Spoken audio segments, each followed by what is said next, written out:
Good morning. In a not so stunning turn of events, I find myself in another hotel room, this time in Seattle, Washington, which I will show you out my balcony window here in a minute. But on the news, all I see on CNN is never-ending news cycles about the impeachment inquiry into Trump. Well, somebody impeach me from this news cycle because I'm sick of hearing about it. I have a theory that I'd like to share with you, and that ultimately there will be no impeachment of Donald Trump in 2020 because the politicians in DC care about what the media covers.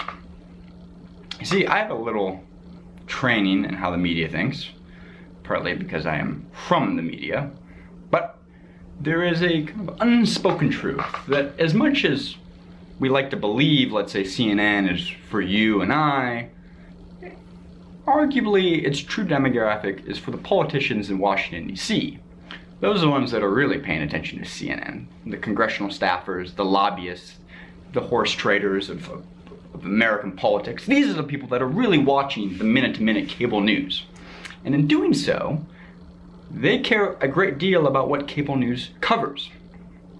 And my assessment, if I were thinking strategically as part of the political media industrial complex that does exist in the United States, it is more advantageous for the media to cover the Democratic national debates and bolster any sort of engagement that Joe Biden or Kamala Harris may have with the American public than for the media to cover the impeachment or possible impeachment of Donald Trump.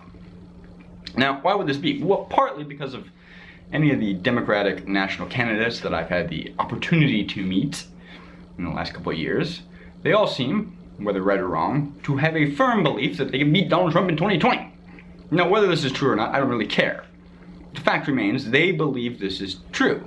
And in doing so, I think they believe that they have a stronger chance of beating President Trump in the election of 2020, getting him out of office, than they do in impeaching him. As much as the House is controlled by the Democrats, the Senate is still controlled by the Republicans. And impeachment is a two-part trial. It must both pass the House and the Senate. And while the House may pass an impeachment, the Senate does not seem willing to impeach Donald Trump. It would go nowhere. So what would happen is that it would simply suck all the news, energy, and momentum away from the Democratic national debates and candidates and the general horse jockeying that is our political landscape, away from the upcoming election and towards the impeachment trial.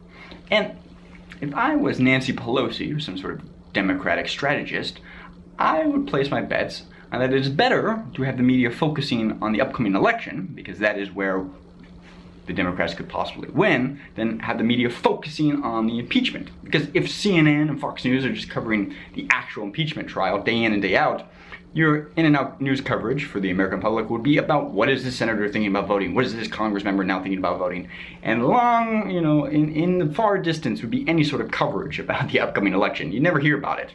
No more call-ins from Kamala Harris, no more sound bites from Joe Biden. All of the Democratic national candidates that get covered everywhere in the national news would stop getting covered. Basically everybody except for Andrew Yang, who hasn't been covered anyway in any sort of cable news. He only appears in every single popular podcast. Basically the only thing millennials watch. That's all I'll say about that. I digress.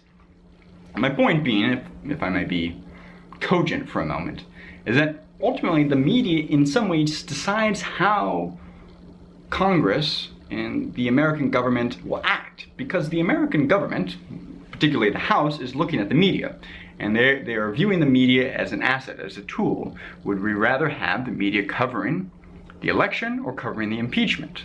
What are our odds better for removing Donald Trump out of office? And the odds seem to be in favor of having the media focus on the election. So in many ways, I'm afraid the media is the ultimate deciding factor in whether Donald Trump gets impeached or not the American people. It's the media, whether the media chooses to focus on the election or the impeachment. And each is using the other. The politicians are using the media, and the media are using the politicians. But I would wager, a not insignificant sum, that the politicians would rather have the media focus on the election, and so will stave off any sort of actual impeachment. Inquiry means nothing. there will be no actual impeachment, because to do so would suck out all the air. It would move the eye of Sauron, that great media eyeball, away from the election and towards an impeachment process, something the Democrats don't want to have. And secondly, if they move to impeach now and then lose in the 2020 election, they have lost their last cannonball to fire at President Trump. They have no more cards to play. Better yet, or a better, more strategic approach would be to wait. See if you can beat President Trump in the 2020 election, and then if not, then move to impeach in his second term. At least you still have one more option. Why burn the card now, especially when the senators do not seem willing to defect against Donald Trump? Anyway, this is just my thoughts on the matter, although I generally find them to be accurate from other journalists I've spoken to and other DC political leeches. Sorry, I don't mean that in a negative way, but the lobbyists and general grifters along the Washington, D.C. elite. Anyway, this is just my thought on how the media will prevent any impeachment of Donald Trump, not the American people. But of course, I could also be wrong. I often am. Oh, I'll show you my Seattle view too while I'm at it, if you're curious. We can come along here, out to the balcony. And this great balcony, we can open it up. Ah, great Seattle weather. That's a pond. Ah, exciting. Close this back up. Such is my life. Anyway, thanks for watching, guys. See you tomorrow.